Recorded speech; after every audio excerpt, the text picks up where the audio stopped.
The courtroom was packed so tightly that even the quietest breath felt loud. The air was heavy, thick with tension, as if the walls themselves were holding their breath, waiting for the next unpredictable twist in a case already too bizarre for anyone to fully understand.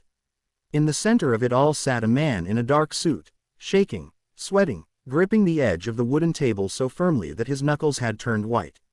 He wasn't the defendant. He wasn't the witness. He wasn't even supposed to be the focus of the day. But fate had a strange way of turning invisible people into the center of attention. And today, fate had chosen him. Just a few feet away, a police officer stood tall near the bench, expression stiff, posture straight, his badge glinting under the dim lights. He had testified hours earlier, and his calm, authoritative tone had deeply influenced the judge and jury. According to him, the incident was simple, clear, and conclusive. According to him, the truth belonged to one side only. But that was before the child entered. Before the moment that would shatter every assumption in the room. Before the truth was delivered. Not by a lawyer, not by a detective, not by a sworn adult witness, but by a 3-year-old whose innocence was stronger than any courtroom strategy. The doors opened softly, and everyone turned their heads as a young mother stepped in, her eyes tired, her hands trembling as she carried a small child on her hip. The boy had bright blonde hair, cheeks still round with baby softness, and eyes so clear and sincere that people instantly fell silent when he looked around. He wasn't scared, just curious. He clung to a blue toy car in his tiny hand, but the moment he saw the police officer standing near the bench, something in his expression shifted, like a spark of memory returning from a place he had tried to forget. The judge leaned forward. "Ma'am, is this the child mentioned in the report?" She nodded. "Yes, Your Honor. This is Leo." No one expected the child to speak. No one expected him to understand. He was only 3 years old. Too young, too small, too innocent. But sometimes innocence reveals what experience hides. The judge gently asked, "Leo, do you know why you're here?" The boy didn't answer. Instead, he studied the police officer with a seriousness far too deep for a toddler. His little chest rose and fell with quick breaths. His fingers tightened around his toy car. The courtroom leaned in, the world shrinking to the space between the boy and the officer. Suddenly, Leo lifted his tiny hand and slowly pointed, straight at the police officer. Gasps rippled across the room.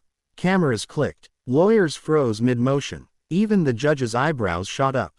But Leo wasn't done. His little mouth opened as he took a step forward, his eyes filling with fear and clarity all at once. He pointed again, this time with urgency, almost shaking. "Mama, Ado on," he whispered in Russian, his first language. Then in English, barely formed but perfectly understandable, "I saw him." The courtroom exploded into chaos. People stood up. Lawyers shouted objections. The officer, stunned, stepped back instinctively, his confident posture cracking like glass. The man at the table, the one who had been trembling since morning, collapsed into his hands, tears spilling through his fingers as the weight of truth finally reached him. The judge slammed her gavel over and over. Order, order in the court. But there was no order left, only shock. Only truth. Only the pointing hand of a 3-year-old child who had just changed everything. And the unbelievable part, it had only just begun. Chaos eventually calmed, though tension still clung to the air like fog. The judge ordered a recess, and the once proud police officer now sat stiffly in the witness box, his hands shaking slightly despite his attempts to appear composed. His eyes darted around the room, searching for escape, for explanation, for anything that might undo what had just happened. But there was nothing. The courtroom had witnessed something that could not be unseen, the purity of a child calling out the very person who was supposed to protect truth.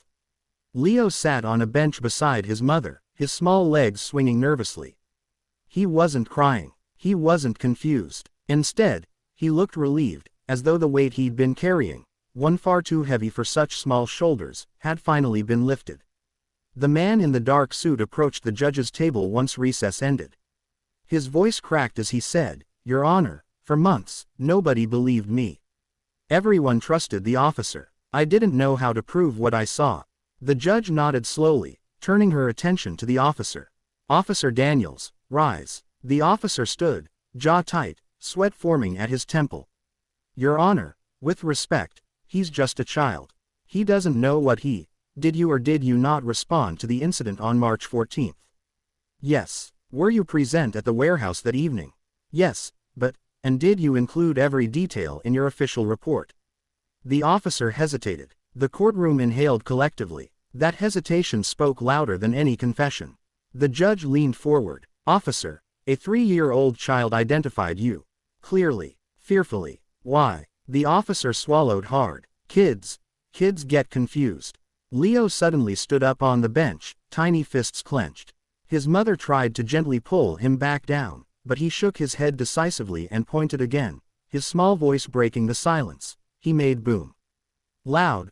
Boom. I scared. The courtroom froze. The judge's eyes sharpened. The word, boom, aligned perfectly with the missing detail in the original report, an unexplained gunshot that the officer had denied hearing. The officer's face went pale.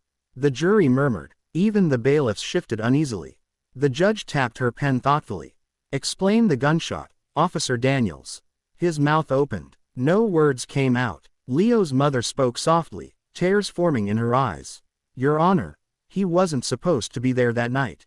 He wandered out while I was on the phone. He saw everything. He saw. The officer fired the gun. A collective gasp swept the room like a sudden wave. The puzzle pieces finally fell into place. The officer hadn't been a witness. He had been the cause. The moment Leo identified him, the truth unraveled. The officer's jaw trembled. Then, under pressure, under truth he could no longer bury, he whispered, it was an accident, but the courtroom had already turned. The jury stared at him with cold disbelief. The judge called security forward. Officer Daniels, you are hereby detained for further investigation. As handcuffs clicked around his wrists, he looked at the child, this tiny, innocent force who had undone months of deception. Leo didn't look afraid anymore. He looked brave, calm, almost proud. The mother hugged her son tightly, whispering gratitude into his hair. The man in the suit, once a trembling shadow, now stood tall, finally vindicated. And as the officer was escorted out, the judge turned to the room and said something no one would forget. Let today remind us that truth has no age. Justice listens, even to the smallest voice. Outside the courtroom, reporters swarmed, flashes of cameras bouncing like lightning. The story spread instantly, about the 3-year-old child whose courage exposed a lie and turned a courtroom upside down. And as little Leo held his mother's hand, he smiled shyly at the attention, unaware that the world now knew him as the boy who spoke truth when no one else dared. And to everyone watching this video right now, remember, stories like this deserve to be heard. So make sure you like, share, and subscribe to the channel for more powerful, emotional stories that will touch your heart and open your eyes. Your support means everything. Stay with us for more unbelievable real-life lessons.